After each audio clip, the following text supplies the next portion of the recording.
Assalamu alaikum, урматтуу YouTube каналыбыздын көрүүчүлөрү, барыңыздар амансыздарбы? Урматтуу каналымдын көрүүчүлөрү, бүгүн мен сиздер менен дагы Болотбек Айдаркулов жүз көрүшүп турамын. Албетте мен сиздерге саламды айта кетейин. Ден соолугуңуздар жакшыбы?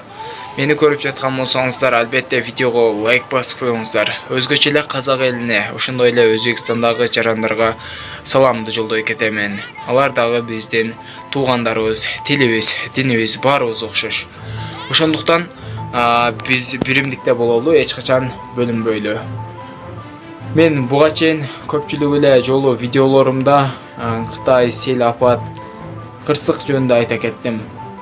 Буларды чыгарганымдын себептери Аллах Тааланы тооба кылып, Аллах Таалага ушунча адам комментарийге калтырды, тооба кылып жазышты. Албетте көпчүлүк адамдын Кудайды эстегендиги, Аллах Тааланын бар экендигин эстегени мен үчүн аябай жакшы нерсе болду.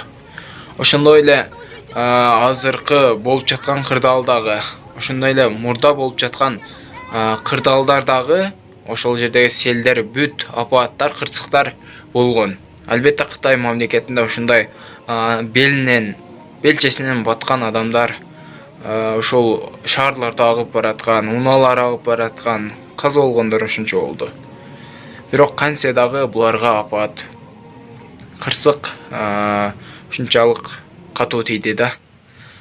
Жүрөктөрү ушунчалык май баскан, мындай карарып кеткен Кытай элинде кичине болсо дагы Аллах Тааланын жөнөткөн ушундай бир эскертүүсү, Аллах Тааланын ачуусун келтирип алышты.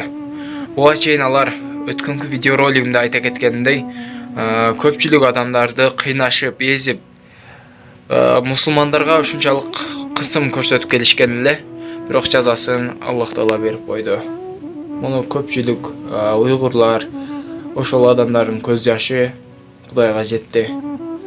Европаны каптады, Кыргызстанда да аз эле жерлерде болду. Аллага шүкүр баары.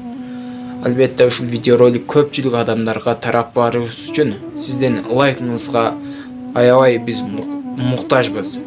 Ошондой эле каналыбызда эң туура жазылуучуларыбыздын катарына кошулуп, подписаться деген кнопканы басып, оң жак жагындагы коңгуроочону да баса кетиңиздер. Сиздер менен мен Болотбек Айдаркулов болдум.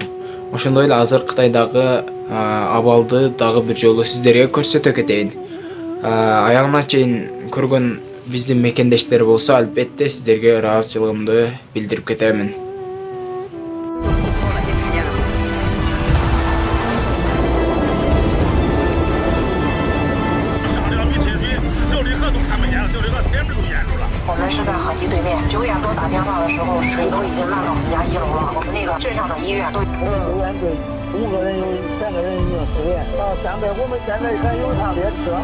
路都断了，然后就是我们那个村子里边有一个大水库，水库特别大，已经满了，他们的房子都已经